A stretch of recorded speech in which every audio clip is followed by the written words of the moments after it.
Tito, capítulo 3, iremos ler do versículo 8 até o versículo de número 15.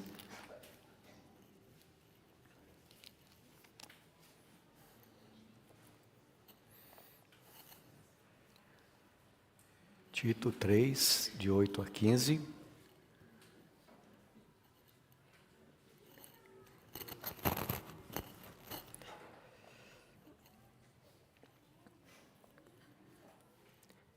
Fiel é esta palavra, e quero que no tocante a estas coisas, faças afirmação confiadamente, para que os que têm crido em Deus sejam solícitos na prática de boas obras. Essas coisas são excelentes e proveitosas aos homens. Evita discussões insensatas, genealogias, contendas e debates sobre a lei, porque não têm utilidade e são fúteis. Evita o homem faccioso, depois de admoestá-lo primeira e segunda vez, pois sabes que tal pessoa está pervertida e vive pecando, e por si mesma está condenada. Quando eu te enviar Ártemas ou Tíquico, apressa-te a vir até Nicópolis ao meu encontro. Estou resolvido a passar o inverno ali. Encaminha com diligência Zenas, o intérprete da lei, e Apolo, a fim de que não lhes falte coisa alguma. Agora, quanto aos nossos, que aprendam também a distinguir-se nas boas obras a favor dos necessitados, para não se tornarem infrutíferos. Todos os que se acham comigo te saúdam. Saúda quantos nos amam na fé. A graça seja com todos vós. Vamos, mais uma vez, orar, irmãos, pedindo a direção do Senhor para a meditação na sua palavra. Eu peço que a irmã Milena, por favor, esteja nos conduzindo em oração agora.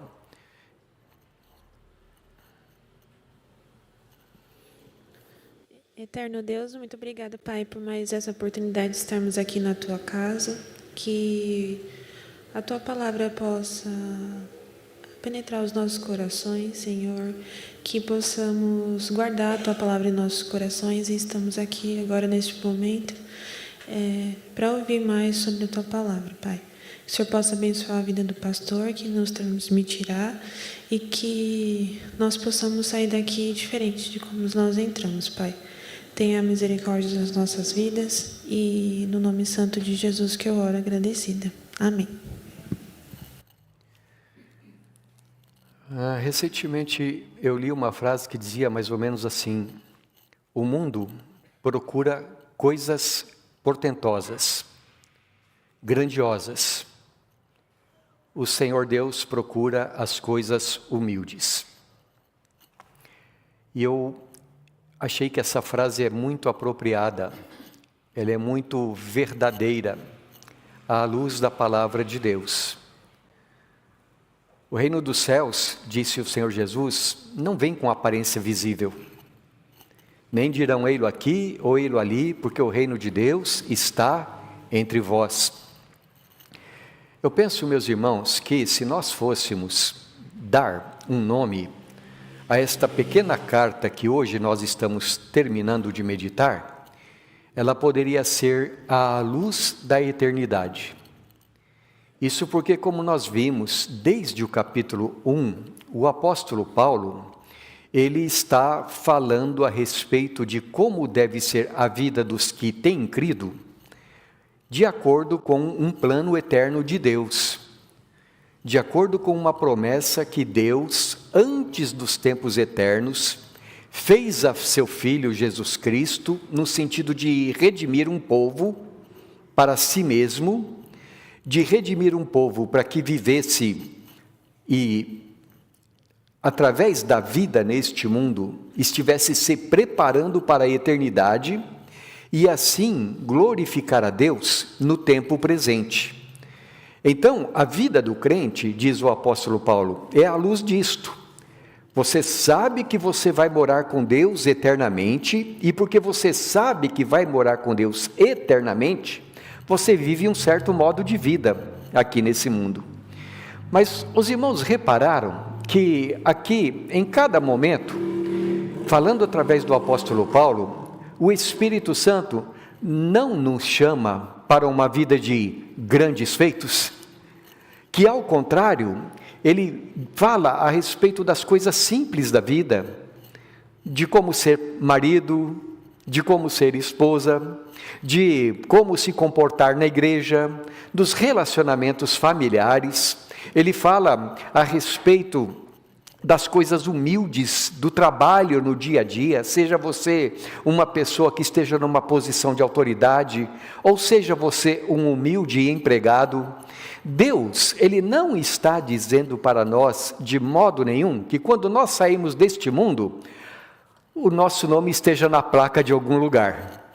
Ele não está preocupado em que nós, ao deixarmos este mundo, estejamos dizendo assim: olha, o meu legado é este. Não, ao contrário, Deus deseja que nas pequenas coisas da vida, nós mostremos como é diferente a vida daqueles que creem no Senhor Jesus.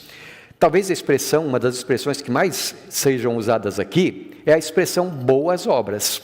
Deus insiste, por exemplo, aqui no versículo de número 8, quando ele diz assim: fiel esta palavra, e no tocante a estas coisas, faça afirmação confiadamente, para que os que têm crido sejam solícitos em boas obras.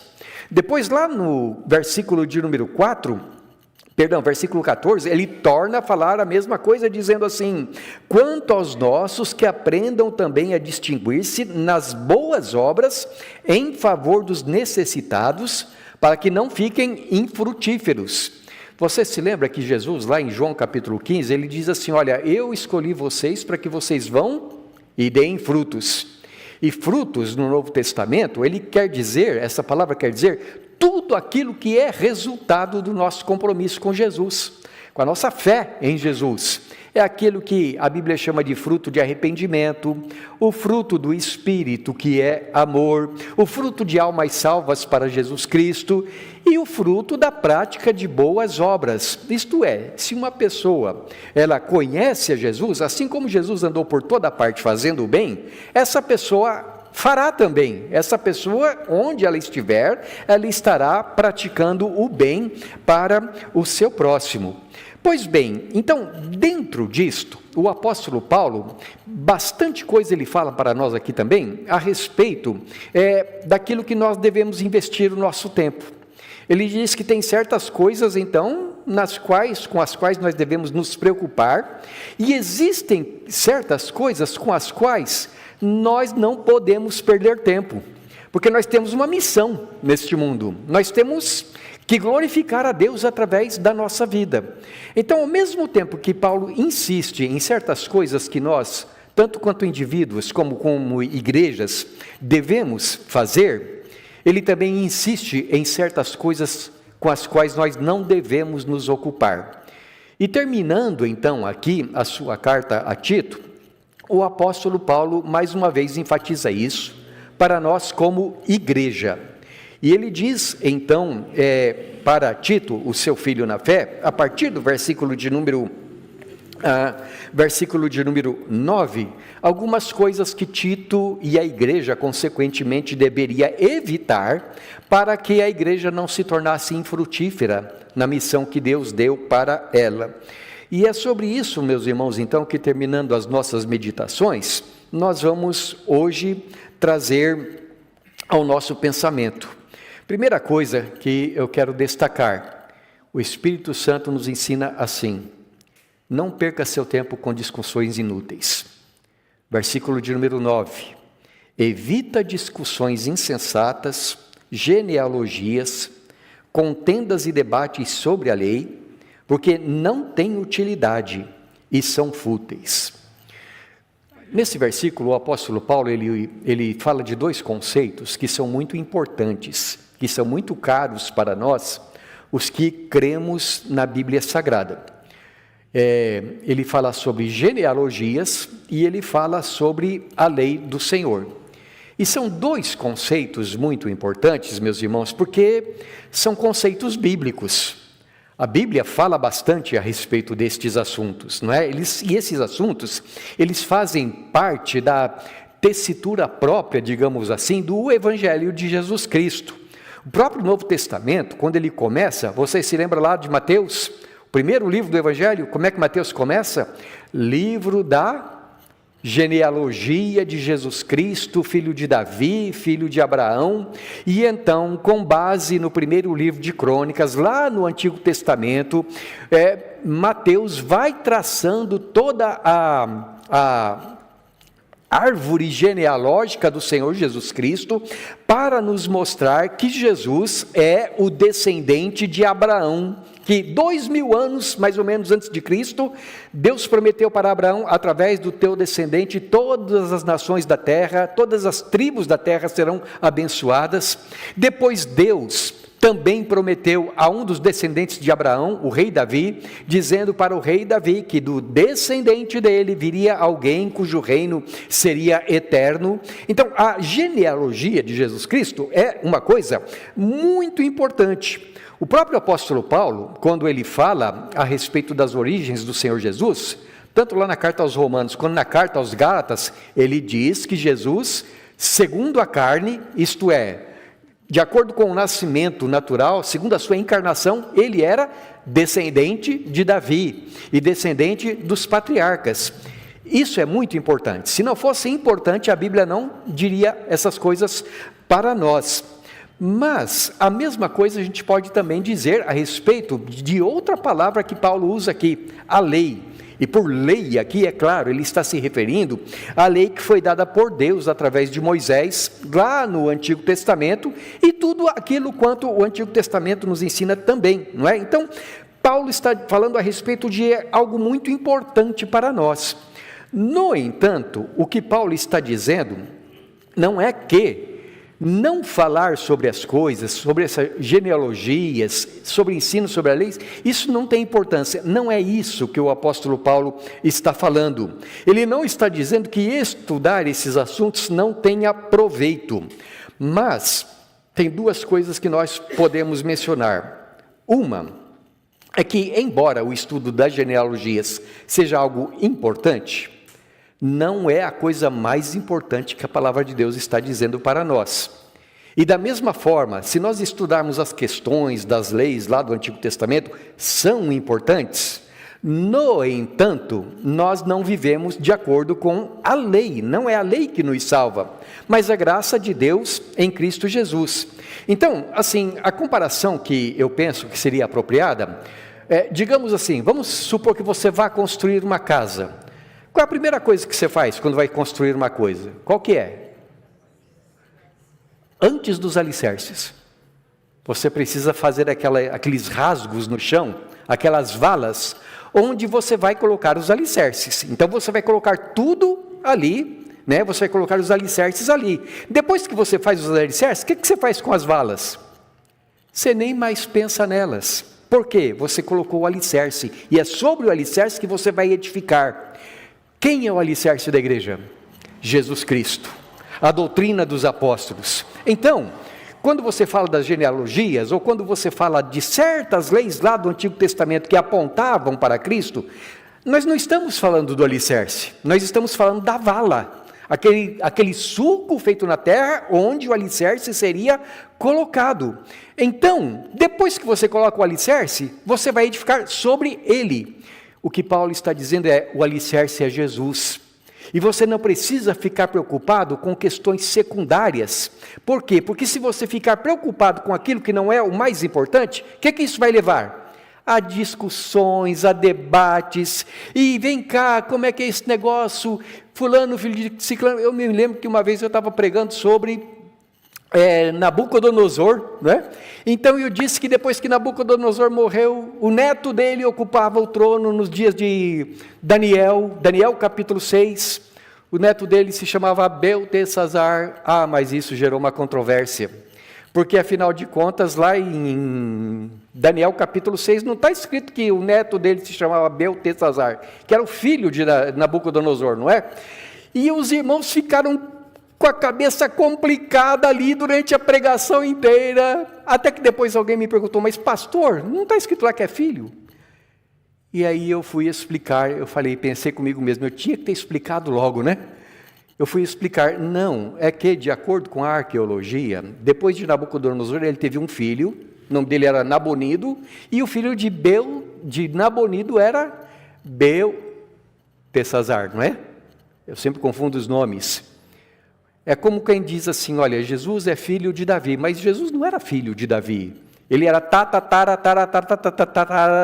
neto, não é? O que eu quero dizer, meus irmãos, é que se nós formos ficar preocupados com pequenas minúcias, a gente acaba perdendo o foco, acaba perdendo o alvo. Não estou dizendo que não seja importante estudar essas coisas, nem Paulo diz que não é importante, mas o que ele diz é que existem certas coisas que nós podemos deixar em segundo lugar, porque não são essenciais.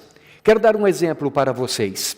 Mateus 23, 23. Alguém se lembra o que está escrito lá? Mateus 23, 23. E aqui o Senhor Jesus, confrontando os escribas e fariseus, os doutores da lei, não é?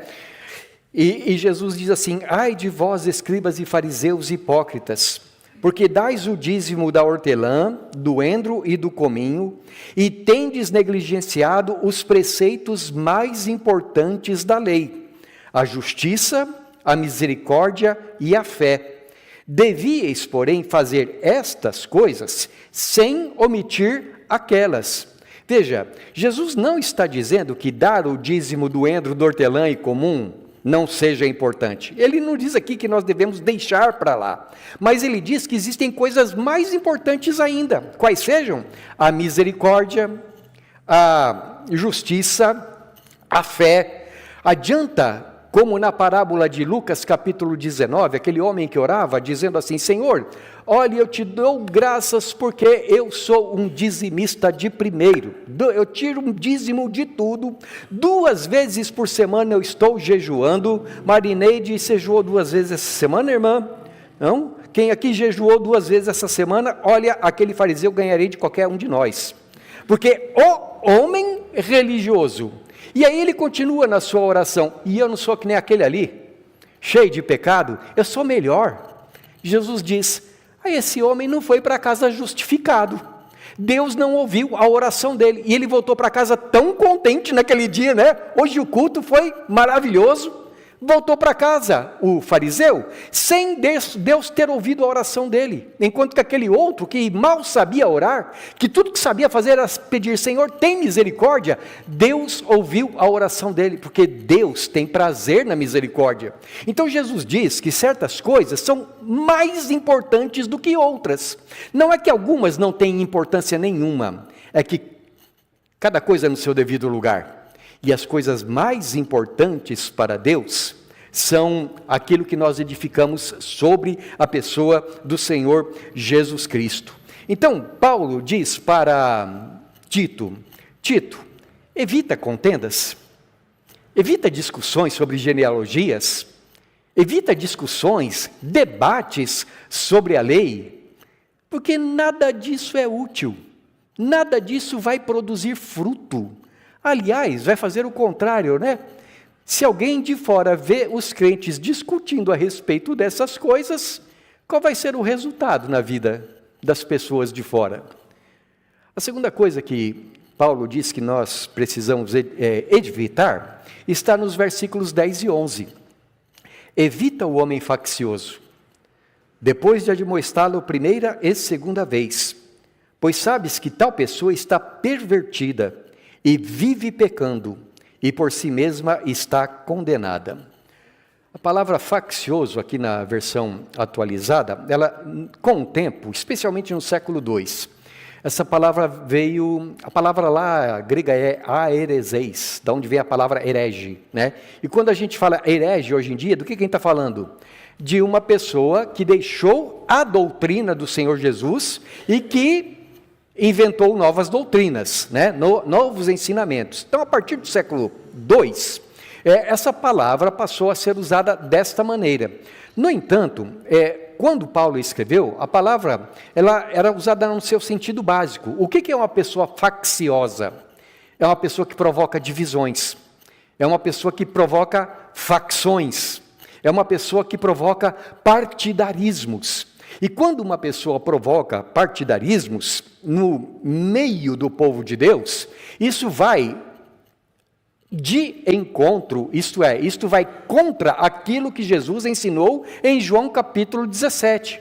Rogo que eles sejam um, para quê? Para que o mundo creia.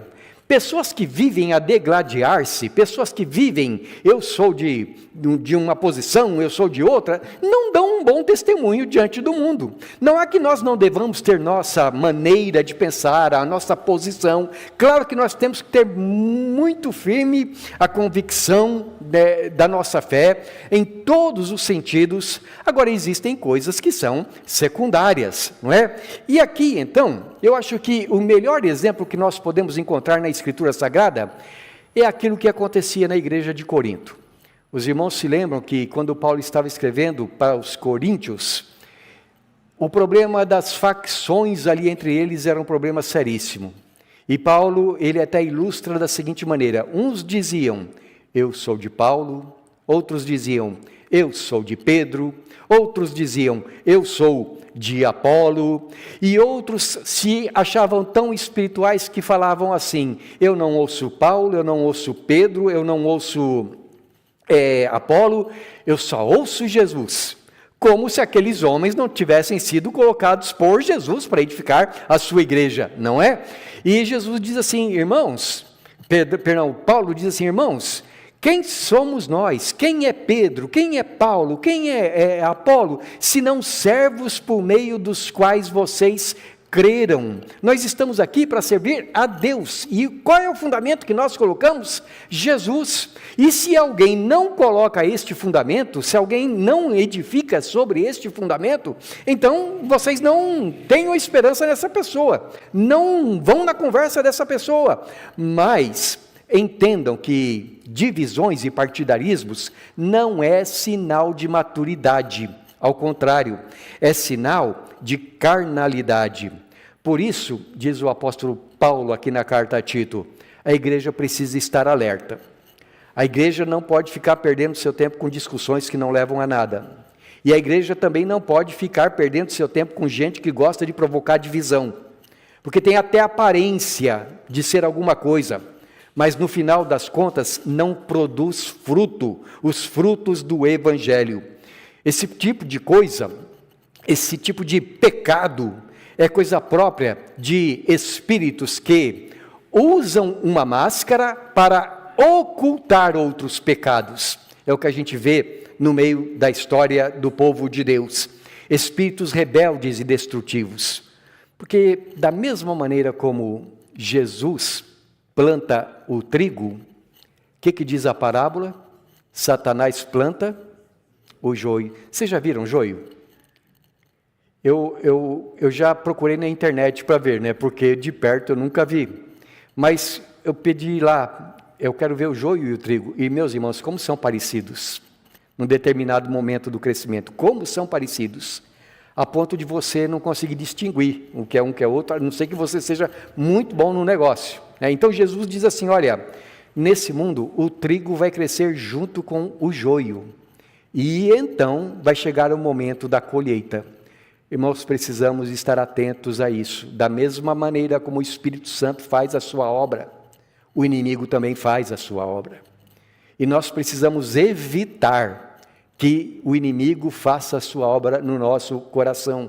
Então, uma das coisas que o Senhor diz é, não gaste seu tempo com gente que você vê que provoca divisões.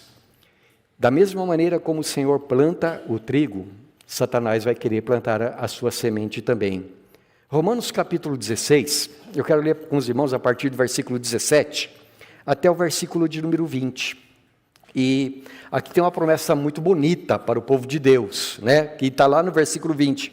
Mas vamos pegar todo o contexto aqui desde o versículo 17. Romanos 16, 17 a 20 diz assim: rogo-vos, irmãos, que noteis bem aqueles que provocam divisões e escândalos, em desacordo com a doutrina que aprendestes. Afastai-vos deles, porque esses tais não servem a Cristo nosso Senhor, e sim a seu próprio ventre. E com suaves palavras de lisonjas, enganam o coração dos incautos. Pois a vossa obediência é conhecida por todos, por isso me alegro a vosso respeito. E quero que sejais sábios para o bem, e simples para o mal. E o Deus da paz, em breve, esmagará debaixo dos vossos pés a Satanás. A graça de nosso Senhor Jesus seja convosco. Você percebeu que maravilhosa essa promessa do versículo 20? O Deus da paz, isto é, o Deus que não é Deus de confusão, o Deus que não é Deus que coloca os irmãos uns contra os outros, Ele esmagará em breve Satanás debaixo dos vossos pés. Mas há uma condição aqui. Antes do versículo 20, a partir do versículo 17, há uma condição imposta, não é? Prestem atenção nos que provocam divisões. São pessoas que não andam de acordo com a doutrina do Senhor Jesus Cristo. Um só rebanho, um só pastor, que fazem o contrário, que prejudicam a igreja do Senhor. Isso não está de acordo com a doutrina que vocês têm aprendido. Afastem-se deles, pois promovem desobediência ao ensino do Senhor. E tais pessoas por si mesmas, ele diz, estão condenadas. Quer dizer, você não precisa fazer nada. A própria pessoa que provoca divisões é uma pessoa que está se condenando pelo seu próprio comportamento. O Espírito Santo diz assim: não gaste seu tempo com discussões inúteis. Não gaste seu tempo com pessoas facciosas. Então, com o que eu vou gastar o meu tempo? Ah, mas tem tanta coisa para gastar o meu tempo, não é? E antes de nós falarmos diretamente aqui no texto, a maneira como nós devemos investir o nosso tempo naquilo que é bom, eu gostaria de ler com os irmãos Filipenses capítulo 2. Nós vamos ler do versículo 1 até o versículo 11. E ali o apóstolo Paulo, esse mesmo que depois vai dar o exemplo aqui para nós, na carta a Tito, ele diz o que é bom, a maneira como nós devemos investir o nosso tempo como igreja. Filipenses 2, a gente vai ler desde o versículo 1, tá bom, meus irmãos? Paulo diz assim: se há, pois, alguma exortação em Cristo, alguma consolação de amor, alguma comunhão do Espírito, se há entranhados afetos e misericórdias, completai a minha alegria, de modo que penseis a mesma coisa, tenhais o mesmo amor, sejais unidos de alma, tendo o mesmo sentimento, nada façais por partidarismo ou vanglória, mas por humildade, considerando cada um os outros superiores a si mesmo. Não tenha em vista cada um o que é propriamente seu, senão cada qual o que é dos outros. Antes de continuar a leitura, meus irmãos, o apóstolo Paulo, deixe-me fazer um breve comentário sobre o que ele diz aqui. Sejais unidos de alma. Quantas pessoas temos mais ou menos aqui hoje? Alguém me diz aí? Bom, ninguém sabe contar rapidinho, né? Eu que estou aqui na frente não conto rápido. Mas tem um ditado que diz assim: cada cabeça, uma sentença. Acontece que o apóstolo Paulo fala assim: sejam unidos de alma, tenham todos o mesmo pensamento, nada façais por partidarismo ou vanglória. E eu fico me perguntando, mas como é que o apóstolo Paulo fala uma coisa dessas para nós? Porque cada um de nós, por sua própria natureza, quer estar em primeiro lugar, quer que as suas vontades sejam feitas. Ou como disse um célebre antepassado nosso, o coração humano é uma fábrica de ídolos. Nós somos, muitas vezes, auto-idólatras. Ou como diz Paulo na carta a Tito, e também aqui na carta aos Filipenses, o Deus do homem é o seu próprio ventre. Ele quer satisfazer os seus desejos carnais. Então, como é que Paulo pede isso para a gente? E ele conta o segredo para nós, tanto antes dele pedir, quanto depois. Primeiro ele diz que nós temos comunhão com o Espírito Santo. Não é uma coisa que nós fazemos por nossa própria capacidade ou bondade inerente a nós. Nós temos o Espírito Santo. E se o Espírito de Santo habita em nós, qual vai ser a sequência aqui que o apóstolo Paulo vai dizer? Tende em vós o mesmo sentimento que houve em Cristo Jesus. Então, significa eu dizer não para mim mesmo a cada dia e dar lugar ao Espírito de Jesus na minha vida. E como é o Espírito de Jesus? Ele era em forma de Deus, mas não teve como direito de guerra o ser igual a Deus. Não se apegou aos seus direitos, antes a si mesmo se esvaziou. Alguém me perguntou hoje, uma criancinha me perguntou hoje, pastor, Deus prevê tudo o que vai acontecer? Eu falei, prevê. E ela me respondeu assim, mas se Deus prevê, então por que Ele fez a gente se Ele sabia que nós íamos ser pecadores? E eu disse assim, é porque Ele, sabendo que nós seríamos pecadores, nos amou.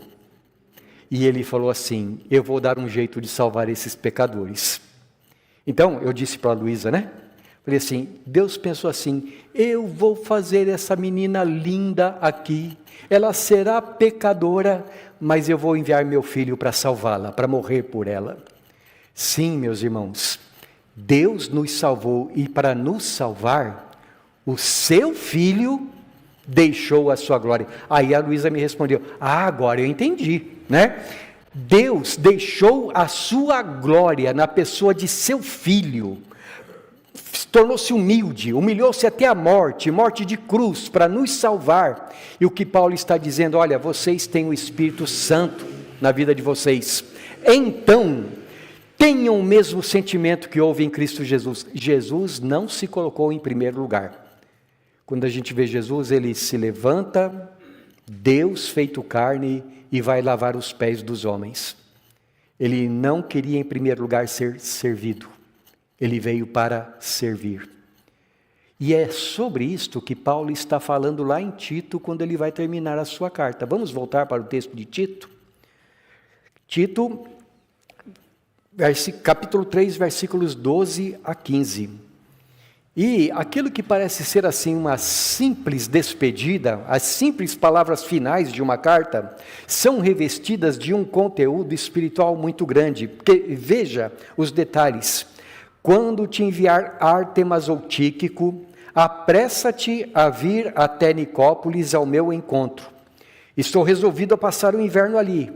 Encaminha com diligência Zenas, o intérprete da lei, e Apolo, a fim de que não lhes falte coisa alguma. Agora, quanto aos nossos, que aprendam também a distinguir-se nas boas obras a favor dos necessitados, para não se tornarem infrutíferos. Ártemas, Tíquico, Zenas, Apolo, assim como Tito, eram cooperadores de Paulo. Paulo nunca trabalhava sozinho. Ele nunca achava que ele era o dono de todas as situações. E ele planeja enviar um desses primeiros dois, Ártemas ou Tíquico, até a ilha de Creta. Então ele diz assim, olha, quando um desses dois aí chegar, aí você vem ao meu encontro. Eu vou estar te esperando em Nicópolis. Nós vamos passar o inverno ali. Quanto a Zenas e Apóstolo, que possivelmente levariam esta carta a Tito, o que deveria Tito fazer? Providenciar tudo o que fosse necessário para eles. E além deles, Paulo tinha consigo vários outros irmãos na sua companhia, não é? Que estavam mandando um abraço para o pessoal lá da ilha de Creta. O mandamento assim que Paulo dá aqui no final, está no versículo 14. Quanto a todos os nossos que aprendam a distinguir-se por suas boas obras em favor dos necessitados.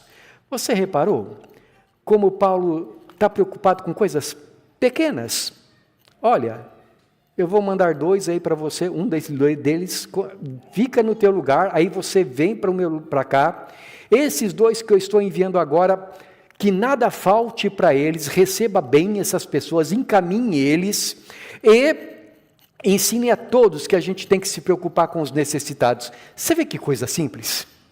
Você vê como não tem nenhuma aqui grande campanha de evangelização na cidade de Creta? Não tem nenhuma grande cruzada com o nome do pregador no outdoor? Ainda se usa outdoor hoje em dia, né? Que não tem nenhuma coisa aos olhos do mundo marqueteira. Por favor, não pense que quando alguém faz isso, eu estou dizendo assim, ó, vai para o inferno. Não é isso que eu quero dizer. O que eu quero dizer é que o testemunho do crente é nas coisas pequenas do dia a dia. É na sua vida de amor pelo seu próximo. É o de procurar saber, irmão, você está precisando de alguma coisa? E ajudar o irmão, né? Como aquele dia uma das nossas irmãs estava dizendo assim, olha, era 3 horas da manhã, eu com alguém doente na minha família, alguém mandando um WhatsApp perguntando como é que estava, porque estava preocupada essa hora, né? E vocês podem fazer isso uns para os outros, tá? O meu WhatsApp fica desligado à noite, mas podem fazer isso uns para os outros. Irmãos, o que eu quero dizer é preocupação com o irmão, cuidado com o irmão. Pequenas coisas são coisas para as quais nós somos chamados a viver à luz da eternidade. E na medida em que nós vivemos assim, nós estamos sendo parecidos com o nosso Senhor Jesus, com o nosso Salvador. E Paulo então termina dizendo assim, e que a graça seja com todos. Viver à luz da eternidade é viver de acordo com a vontade de Deus. É viver segundo Deus. E eu gostaria de repetir o versículo 8. Fiel é esta palavra. E quero que no tocante a estas coisas, faças afirmação confiadamente, para que os que têm crido em Deus sejam solícitos na prática das boas obras. Essas coisas são excelentes e proveitosas aos homens. O que não é proveitoso? Não preciso ficar repetindo. O que é proveitoso? Você é crente? Eu creio sim. Você tem crido em Deus. Então a Bíblia diz, viva uma vida de boas obras. Viva dessa maneira, porque isso é útil, porque isso é proveitoso. Não perca tempo, se de um lado você não deve perder tempo com contendas e discussões, não deve perder tempo com gente facciosa, não perca tempo de aproveitar a comunhão. Não perca tempo de fazer boas obras. Não perca tempo de testemunhar. Não perca tempo de fazer o bem, porque a eternidade está ali, batendo as portas, e nós temos que aproveitar o tempo que Deus nos dá aqui. Que Deus nos conceda de viver cada dia à luz da sua palavra. Amém.